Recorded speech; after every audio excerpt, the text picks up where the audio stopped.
Halo, assalamualaikum. Jumpa lagi dengan saya Eko Sidah kembali di channel saya. Kali ini saya di Kementerian Agama Kota Kediri melaksanakan atau menjadi fasilitator pada bimbingan teknis penerapan EDM dan RK untuk tim inti madrasah. Oke.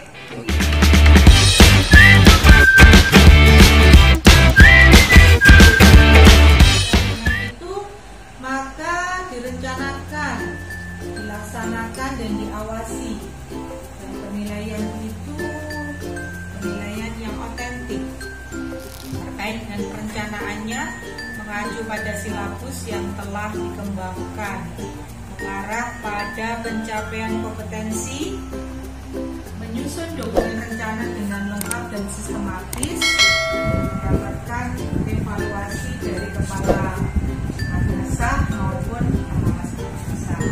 Tadi di penilaian di awal ada yang seperti itu dilakukan paparan itu ini nanti insya Allah juga muncul lagi di penilaian di akhir. Di Bapak untuk pelaksanaan di proses pembelajaran itu membentuk rombongan belajar dengan jumlah siswa sesuai ketentuan. Itu ketentuannya di sini sesuai dengan standar nasional pemerintah. Kalau madrasah Jaya satu kelas itu berapa? Berapa? Dikaitkan dengan sifat 3. Kalau kelebihan ya ya kadang-kadang saya memahami mendingan ada semacam situasi ini. Di sisi lain, giroh untuk perjuangan tapi kita sudah besar, sifat ini yang banyak, kadang kita terkenal percaya dengan serta timnya ada di madrasah. Kemudian mengelola kelas sebelum memulai pembelajaran ini sangat urgen sekali Bapak Ibu, terutama pendidik, bagaimana mengelola kelas yang bagus, yang hidup, yang ada unsur pembelajarannya. Untuk suara barangkali Bapak Ibu pendidik kan ada iramanya, tidak monoton saja. Ya, sesekali juga pada sebagai bahan untuk menetapkan jenis-jenis program, jenis-jenis kegiatan, prioritas mana yang akan dituangkan di dalam penyusunan RKAM.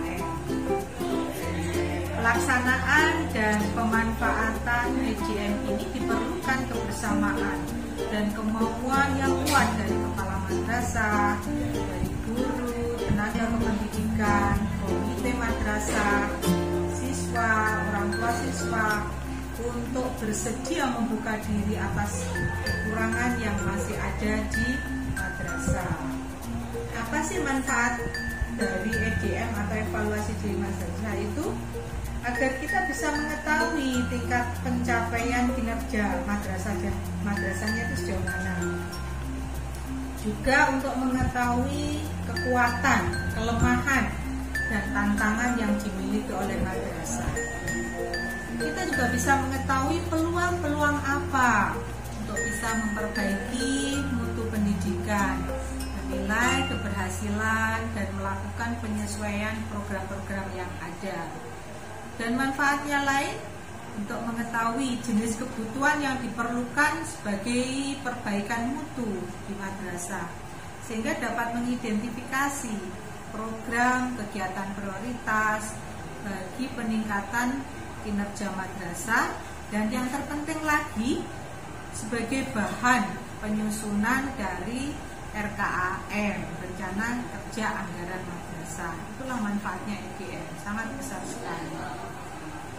Ketika kita melaksanakan evaluasi diri madrasah, maka ada prinsip yang perlu kita pahami di dalamnya, bahwa EDM itu dilakukan secara rutin setiap tahunnya. EDM disusun berdasarkan data fakta yang objektif, karena akan digunakan untuk perbaikan mutu madrasah itu sendiri. Nah, Hasil EDM yang kita lakukan itu terbuka, bisa diketahui oleh semua pihak. EDM dilakukan bisa secara online atau semi online bagi madrasah di daerah yang mengalami kesulitan akses internet.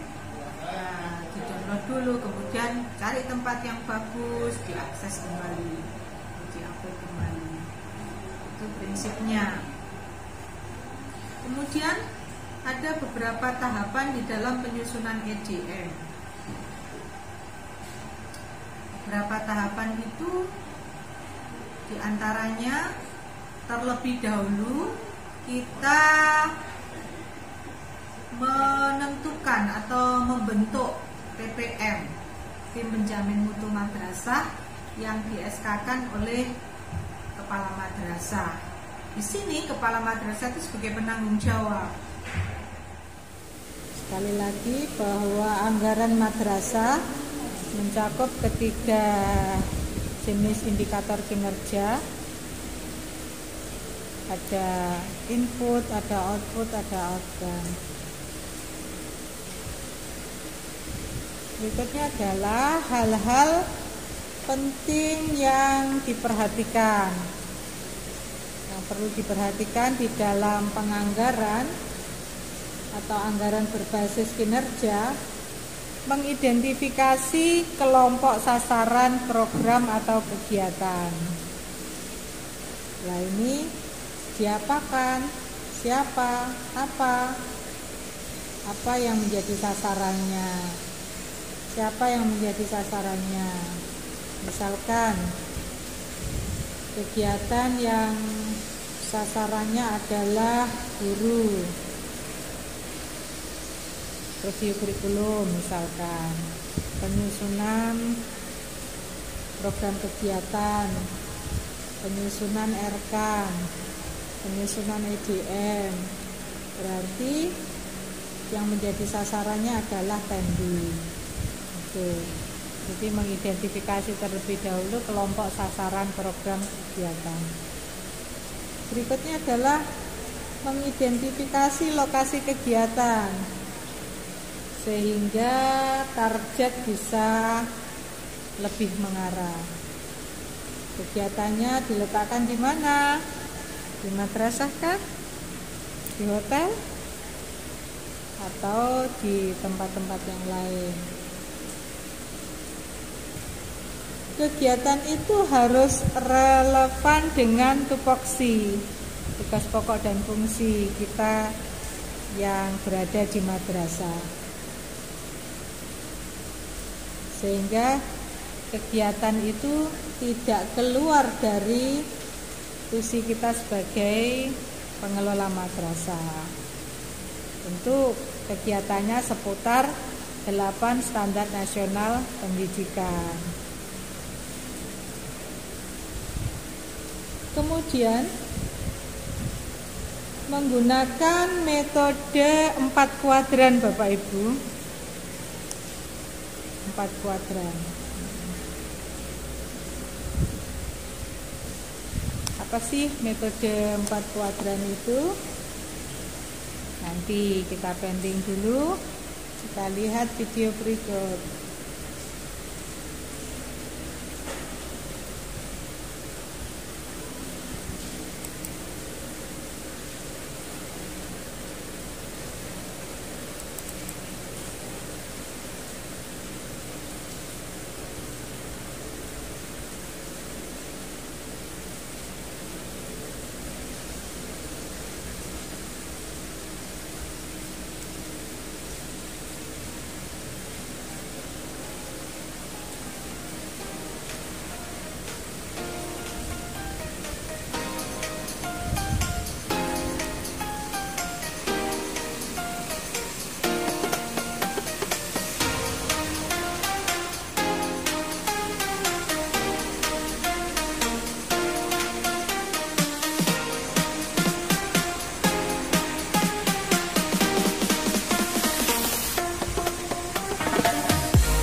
bekerja dengan pendekatan 4 kuadran.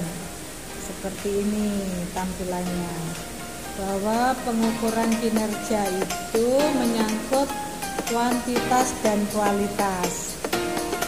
Metode pengukuran dengan kuadran ini ada vertikal, ada horizontal. Kuantitas dan kualitas. Input adalah apa yang digunakan. Input effort adalah apa yang digunakan. Kemudian outputnya atau efeknya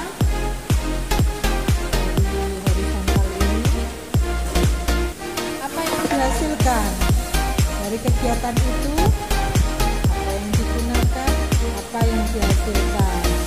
Nah, maka redaksinya biasanya seberapa banyak, usually.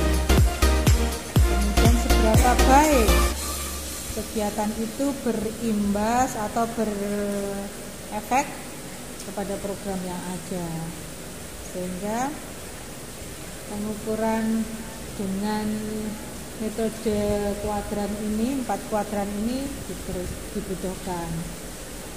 Jadi antara gambar kombinasi vertikal dan horizontal, kombinasi antara input, output, kuantitas, kualitas yang menjadi bagian dari 4 kuadran di dalam pengukuran kinerja.